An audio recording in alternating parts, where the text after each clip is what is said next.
हम लोगों ने एक्सरसाइज 7.2 के 7 क्वेश्चनों को कंप्लीट कर लिया। देखो अब क्वेश्चन नंबर 8 को देखो। इसके अंदर हमें क्या बोला, if A and B are -2, -2 and 2, -4 respectively, find the coordinates of P such that A is equal to 3/7 into में A B and P lies on the line segment A B.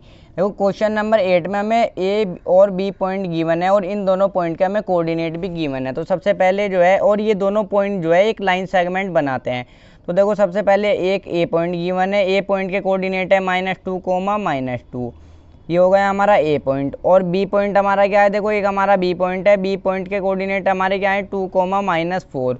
और ये दोनों पॉइंट जो है हमारे एक line segment बनाते हैं। अब देखो इस लाइन सेगमेंट पर जो है ना, ये ए बी लाइन सेगमेंट हो गई हमारी, यानी कि लाइन हो गई। इस ए बी लाइन पर जो है हमारा एक पी पॉइंट लाई करता है। तो यहाँ पर मैं एक पी पॉइंट बना लूँगा। अब इस पी पॉइंट के ही हमें कोऑर्डिनेट्स को फाइंड आउट करना है। और हमें एक कंडीशन गिवन है, देखो ए पी जो है हमारा, ये ए पी जो है हमारे 3/7 इंटू ए बी के इक्वल है। अब देखो इसके कोऑर्डिनेट्स फाइंड आउट करने के लिए मुझे रेशो पता होना चाहिए, तभी मैं कोऑर्डिनेट्स को फाइंड आउट कर पाऊंगा। सबसे पहले अब आप जो है यहाँ पर लिख लोगे गिवन, तो सॉल्यूशन यहाँ पर इस तरीके से लिखोगे। तो गिवन हमें क्या है, देखो हमें गिवन है यहाँ पर ए पी जो है हमारा वो 3/7 इंटू में ए बी के इक्वल है, ये हमें जो है गिवन है। अब देखो यहाँ पर देखो ए पी, ये ए बी जो है इसके साथ मल्टीप्लाई में 3/7 के, तो यहाँ पर नीचे आ जाएगा डिवाइड में, ये हमारा आ जाएगा इधर 3/7 एज इट इज़। अब देखो ए पी जो है हमारा 3 है, ए पी जो है हमारा 3 है, और ए बी जो है हमारा वो कितना है 7 है। अब देखो ये ए से लेके पी तक कितना हो गया 3 हो गया।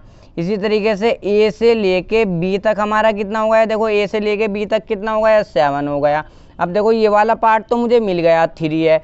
अब अगर मुझे ये वाला पार्ट फाइंड आउट करना हो तो मैं इस टोटल में से इस वाले पार्ट को माइनस कर दूंगा ए पी को।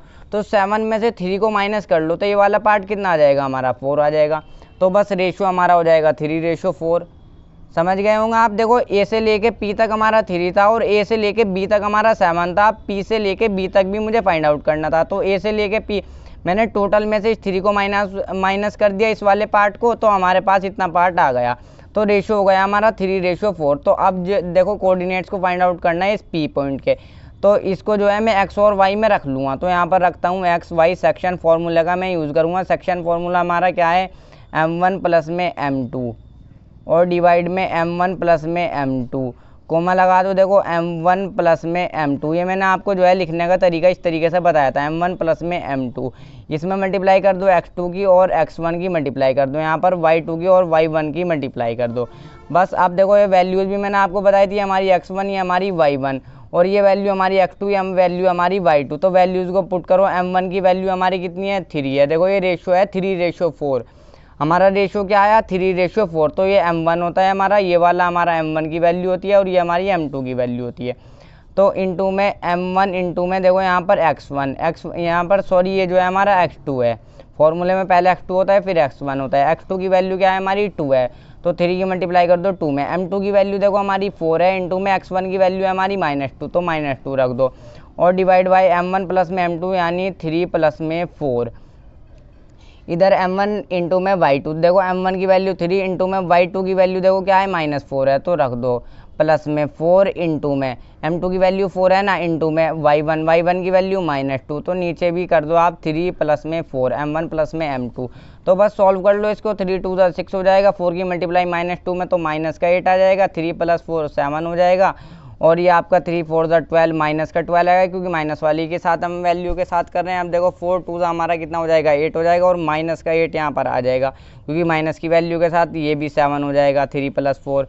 तो देखो यहाँ पर ये 8 में से 6 को माइनस करेंगे, माइनस का 2 आएगा, क्योंकि माइनस वाली वैल्यू है, माइनस वाली वैल्यू बड़ी है, divide by 7, minus minus plus हो जाएगा, मगर माइनस के साथ हमारी वैल्यू आएगी -12 -8 कितना हो जाएगा हमारा, देखो ये हो जाएगा हमारा -20 डिवाइड बाय 7। x, y के कोऑर्डिनेट यहाँ पर सब जगह लिख सकते हो, x, y। अब देखो ये वाली हमारी x की वैल्यू है, वाली हमारी y की वैल्यू। तो p पॉइंट के कोऑर्डिनेट हमारे क्या हो जाएंगे, तो -2, 7 और -20/7 ये हो जाएंगे हमारे p पॉइंट के कोऑर्डिनेट।